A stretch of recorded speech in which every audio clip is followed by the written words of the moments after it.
Hello, my name is Doug Lennick. Welcome to Smart Money Moves. This is the Mather Group's very first episode of this particular program, and my co-host is Adam Recker. Adam is our chief officer, if you will. He's the head of investments here. He runs all of our investment portfolios, extremely good at it. He's a CFA, a CFP.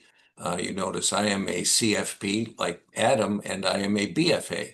One is behavioral, and we'll talk more about that. So we're here to talk about a couple of things. We're here to talk about one, why does money do what it does? And Adam is our expert. So Adam's our subject matter expert. And so we're going to rely on him to help us all understand, why does money do what it does? And then what I'm going to do is talk about the second thing, is why do people do what they do with their money? So why does that happen?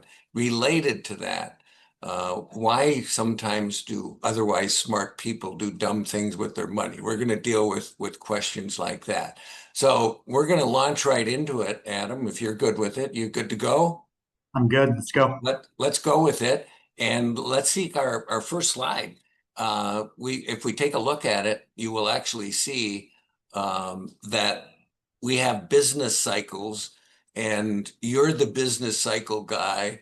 So I'm going to turn it over to you and let you share with everybody what this all means here. Yeah, no, it's a great question, and I think this will be a great preface to the overall conversation because just like business and markets have cycles, as we'll discuss, there are behavioral components to it as well that coincide with the different parts of each cycle. And so, as a quick primer for the audience, generally speaking, the business cycle, the economic cycle, market cycle, whatever you want to call it, tends to have four main periods. And so, starting off with the best part of the period of expansion, that's the one that everybody enjoys the most. Markets are going up, businesses are expanding, people are feeling good, and you see that reflected in behavioral aspects, as again we'll show as sort of an overlay. But Well, I think one of the things you often see behaviorally is as things move up, people start thinking, gee, I should participate in this. And somewhere on that upside, they tend to invest.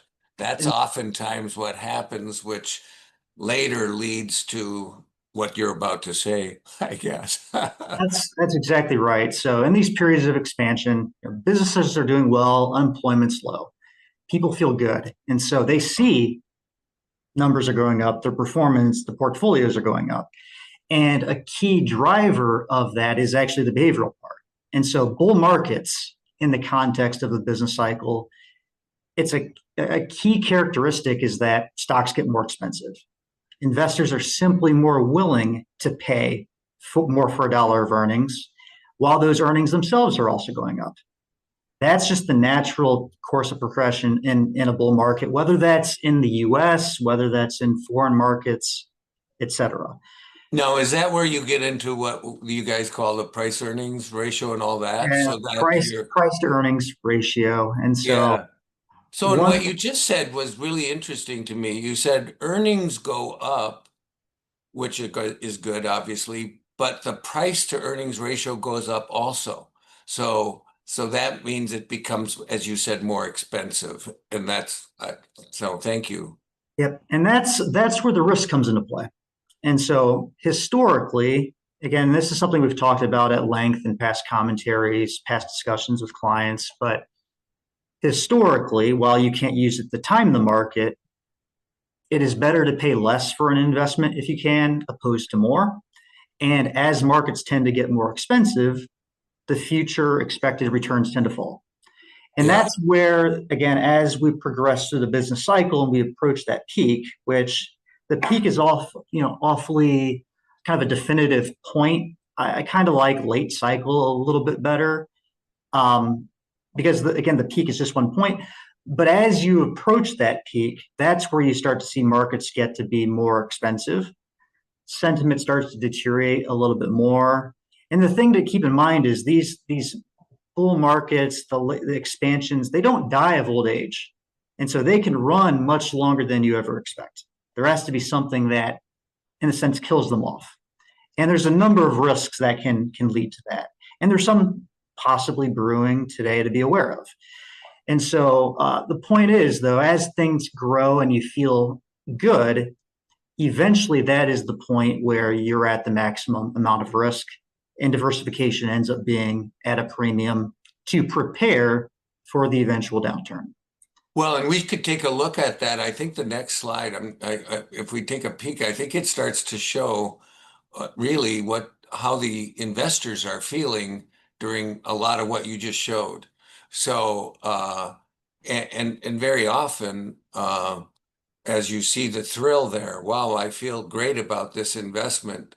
And then the euphoria that it starts to diminish. And what we have often seen, and I've been associated with the financial services industry for a half a century, a little more than that, which is a long time.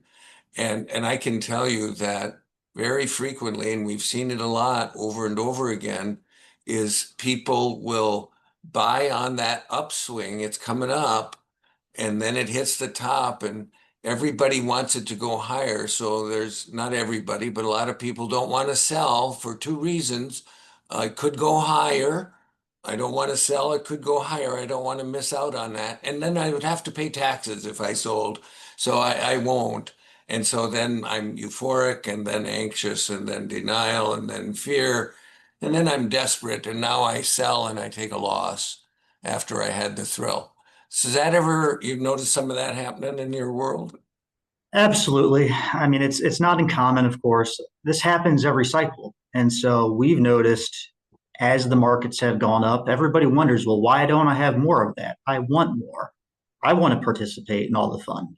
Yes. And conversely, the downturns kind of go the other way. It's, hey, let's get out, let's make the pain stop.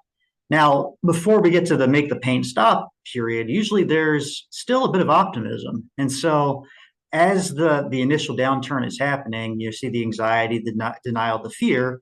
Around that point, you still see a lot of buying the dip. And again, that's not a bad thing. So for longer term investors, continuing to add is a good idea and riding out the market cycles, because as those downturns happen, stocks and investments that you want are going on sale. It's an opportunity. But what we've seen, and it's kind of interesting out of retail investors, especially right now, people are programmed right now to keep on buying the dip because it's worked. The Fed has continually bailed investors out, propped up asset prices. Where things start to get a bit riskier is when you buy the dip and then things keep on dipping and you have no more money to buy the dip. Right. That's where the fear, the desperation, the panic starts to set in. And often, absent being prepared for these sorts of events, the capitulation where we start to get questions around, well, should I get out? Should I Yeah. de-risk? I just want the Yeah. pain to stop. And Yeah. that is that point of maximum opportunity for the long term to get set up and buy into that opportunity. But for some also becomes the biggest risk because that's when they want out. And Right. unfortunately, we've seen that over the years. Yeah. Well, and and one of the things that I've talked about over the years and I've written about and we're getting into here a lot more is what I call the smart money philosophy, which is, and that's why we call the program Smart Money Moves, because the smart money isn't always in the equities. Over time, you've pointed out, the equities rise over time, but that doesn't mean they go up every day. And if I need money today, taking it out of the market might not be the smart place. So one of the things I would like all of our viewers and to understand is it's in our collective interest, it's in your interest to be ready for the truth. And Adam, I tell you, is ready for the truth, and the truth is uncertainty. We don't know what's going to happen, but what we do know is how to prepare for the uncertainty. And as it relates to you, the investor, we want you to be prepared for the markets to be up and down because they will be both. And if you need money on a particular day, the smart place to get it might be selling profitable stocks or bonds, but it might also be better to take money out of a cash account. That might be the smart place. Or if I wreck my car, maybe use my insurance policy. Or if someone gets sick or hurt, maybe use health insurance, So the smart money moves. And what a lot of times people get caught up in is every one of my investments has to always be going up. No, I have to be in a position such that whenever I need money, for whatever the reason, there is a smart place to get it. And that's where the Mather Group comes in.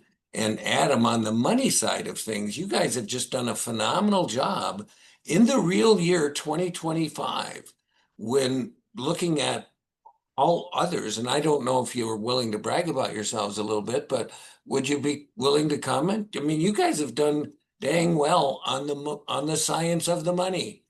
Yeah, not a fan of bragging, but I think we have a great team is really the point. The other co-heads that work with us, our team of analysts, the wealth advisors, really it takes a village to make things go well.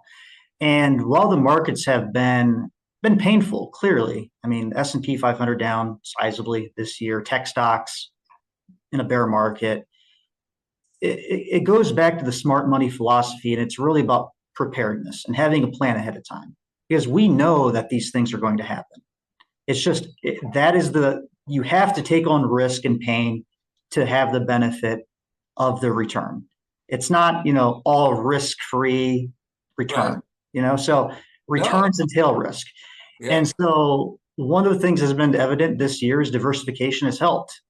The Yeah. US has been the laggard, but in a diversified portfolio, having exposure to things like bonds that have done well and held up relatively well. International stocks have done really, really well for a number of reasons, and for reasons that we think there's a strong possibility that they'll continue due to structural, call it undertows and undercurrents in the market.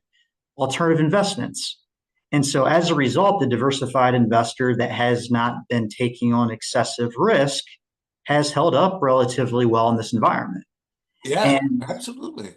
and And so and you got to feel good about what your own portfolios have done because I've looked at what you guys have done and the numbers are really good when you look at like you mentioned the S&P is taking a big hit. You guys have obviously if you own equities, some of them are going to go down.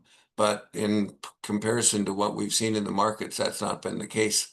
And so I feel really good about that. So for those of you who are wondering, is my money that's in the market being smartly managed?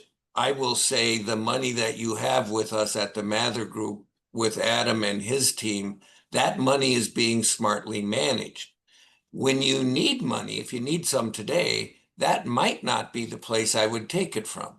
I would likely take it from somewhere else. So the smart money moves, and we want to be sure that we help you understand that. Let's take a look at our next slide. It'll probably enlighten us, help somebody. This is the fear and greed index, and just recently, we updated it here. You can see on the 22nd of April, and it's hit 25. So, do you want to comment on this stuff here, Adam? And I'll add something there. I'm sure I'll do some color commentary.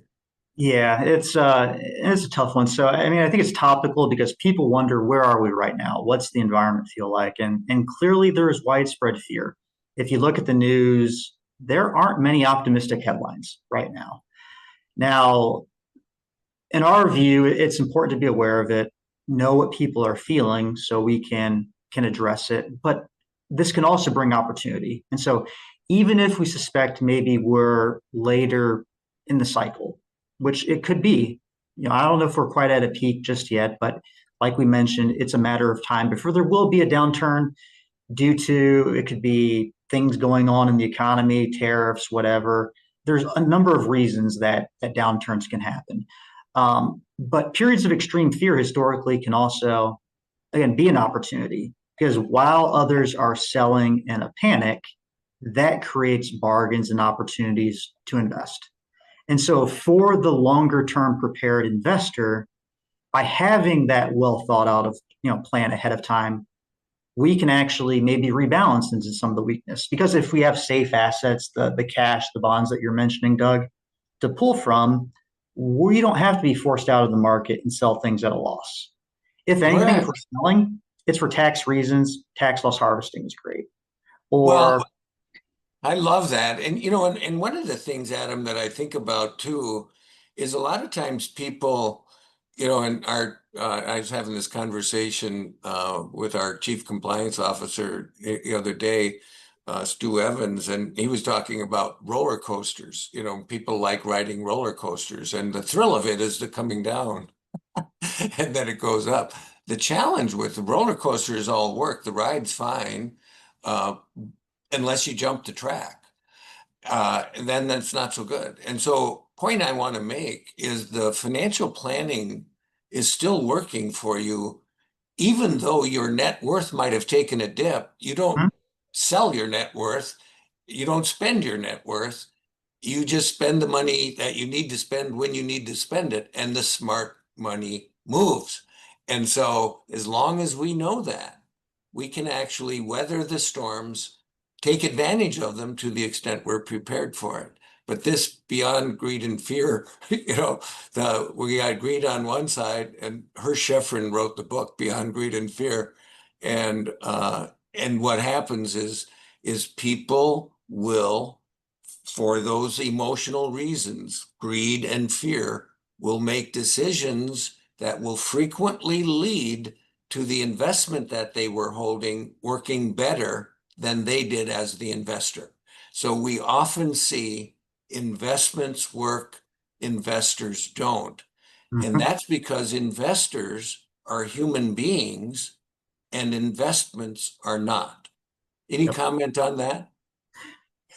Yeah, no, I think there are a couple thoughts that came to mind there, but it's the first one. So the investments work, the investors don't. There's a key study, I know you're well aware of it, Dalbar, where you look at Yes, something like the S&P 500. Most yes, investors, or many investors should say, don't get the same return as the S&P 500, even when they own the S&P 500, because of the correct. behavioral issues. It's trying Exactly to right. sell at the wrong time, trying to outsmart the market, and that is a Yes, very hard thing to do. it is very Uh, hard to do. I like that you touched on the financial planning piece too, because like the question that most clients and investors want to know is, am I going to be okay? That's why the plan exists. That's why you have an advisor. They can That's answer right. that for you. And often the answer is going to be yes, because the Yes, financial plan we're building is accounting for periods like this. And if yes, for some yes, reason something's off track, that's part of planning. You can do things to get back on track. And yes, so the extreme fear we see here, I would hazard to guess many of them, they're afraid because they don't have a plan. And in that environment, they probably should be afraid. That fear is a sign that they need to change something. And I think a good place to start is definitely making sure you have a plan that's tailored to you, not your neighbor. It's tailored to your specific needs. well, exactly right. And I love that you just said that. The plan is tailored to your specific needs. We're all individuals. We all have our own values, what we care about. We have our own goals. And what we, the Mather Group, are trying to do for you, our clients, is we are trying to help you align your actual behavior with your goals and the things you care most about, your values. We know a lot of you care a lot about family. It's the number one value in the world, and we know a lot of our clients care about family. And is my family going to be okay? Are things going to be all right? And the plan is working even when some parts of the plan are in distress, because that's how it goes. I like that. And this also reminds me of something. I had a chance one time to meet Warren Buffett, and I followed a lot of what he's done as an investor.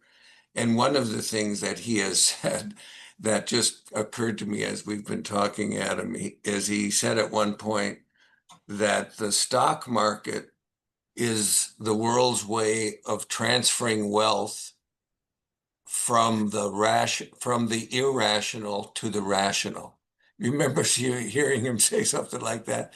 Yep. Yep. Because, and what we say is irrational decision making trumps high IQ every time. So this isn't about how smart any of us are. This is about how able we are to access how smart we are in the presence of competing and difficult to deal with emotions. Yep. And you, our clients, we want you to be emotionally competent so that you can actually make a values-based decision, responsible decision in the presence of those competing and difficult to deal with emotions. And that leads me into something else that you and I were talking about. You actually brought it up and I loved it. It's the Dunning-Kruger effect. Let's take a look at that chart. It's kind of fun. Um, and I'll let you comment on it. It's also referred to as the quarterback syndrome, by the way, for some people. The Monday morning quarterback always knows that they wouldn't have thrown the interception the day before. It's like, I would never have thrown that. What would you have done? I would have thrown a touchdown pass instead. Oh, that would have been a better idea. So with that, Dunning-Kruger, what's it all about, Adam? Yeah, no, it's something that's been fascinating, and I think all of us that are professionals have actually lived this and gone on our own journeys throughout the years as well, and continue to do it and suffer from it in other areas of life, because again, we're just human, and so uh, the whole thought, a bit of knowledge is a dangerous thing because we have all of us now have a wealth of knowledge at our disposal, right at our fingertips, and so we can read the headlines and we can get information on companies at a moment's notice, and that feeling of being informed makes us feel like we know more than we probably do because there's so much more to the story than just those smaller near term easily accessible data points. Yeah, yeah. And what ends up happening is as we know very little but start to learn quite a bit, confidence goes up dramatically. And after a while, we feel like we've got it figured out. Like we had some good stock picks, we bought a few things, they worked in the midst of a bull market, and we feel like we can do no wrong. But the truth is, often it's been just excessive risk taking in some cases. And as we find, that's a point of maximum risk because it's the things that you know to be true that just aren't so are what get you in trouble. And so as you start to learn more, and sometimes you learn through life experiences that maybe the things that worked for a time no longer work, and you learn there's other sources of information, or you live through more market cycles, you start to learn that you don't know all that much, and that can be very scary. And Right. at certain points, you may wonder what is the point of this? Because I'm never going to learn it. I'm never going to know. It's way too far out of my control, which is a very rational and probably healthy response. But you keep on working. And as you continue to grow and you learn, you become enlightened as it shows, and you really become a true expert. And you finally realize what it is that you do know and you don't know. And you make peace with the fact that there is a lot of uncertainty and much of the world just simply isn't controllable. And so then you Right. start to turn your efforts towards the things that are controllable. And so all of us have gone through this process. And that's Yes. why some of our responses may seem almost irrational, by maybe seeming like there's more we could do, but choose not to. But we Well, see it from a different perspective. I love everything you just said, and there's something you said that I want to play off of. You said we can control that which we can, and one of my Doug Lennick theories on life is I call it the three pot theory, three bucket theory. Bucket number one are those things we control, and that literally is what I control, what I think, and I control what I do. Pot number two are those things I influence. I influence what you think and what you do. And pot number three are those things I neither control nor influence. I have no control nor any influence over the weather or, the market, so, and the moral of the story is spend your time in pot one. The better you are in pot one, the more influence you have in pot two. So control that which you can. What can you control? Your behavior. So here's what we're looking to help you do. We want to help you, and we want to do this for ourselves also, align our behavior with our goals and with our values. And we do that collaboratively with you. And together we end up with what we call collaborative advice. And I want to share one other thing. I love this Dunning-Kruger because it helps us understand we always start over again, and yet I'm still learning. Knowing is the enemy of learning. Be careful what we declare we know, because once I declare I know something, I shut myself off from learning more about it. And there's almost always more to be learned about whatever it is we think we already know. So knowing is the enemy of learning. Now let's turn also to this one show. I want to show this one picture of, it's a triangle. It says experiential triangle. This was influenced by Joe Ledoux from New York University. I've been involved through the Think to Perform organization that I co-founded in this consortium for research on emotional intelligence in organizations. A long, long name, but it's really important. And these are behavioral experts. They deal with the question, which I'm interested in. Why do people do what they do? And then narrowing it, why do people do what they do with their money? Now, keep in mind, we are animals. We're very advanced, but we're animals. And as such, we have some biological responses to stuff. And reality, our current reality, when we think of what's real, there's three things that as a behavioralist we say are real. One, our thoughts are real. So Adam's thoughts are real, Doug's thoughts are real, your thoughts are real, everybody's thoughts are real. And I'm not talking right or wrong. I'm just talking real. So whatever you're thinking right now, you really are. And you're not kidding. You really are thinking it. Your emotions are real. They're very real. And so is your physical experience. Now, what's interesting is because the animal in us is wired to survive, we're wired to live another day. We're here biologically. You are, without even wanting to be, you are biologically self-interested. The most altruistic of us is biologically self-interested. You cannot help yourself.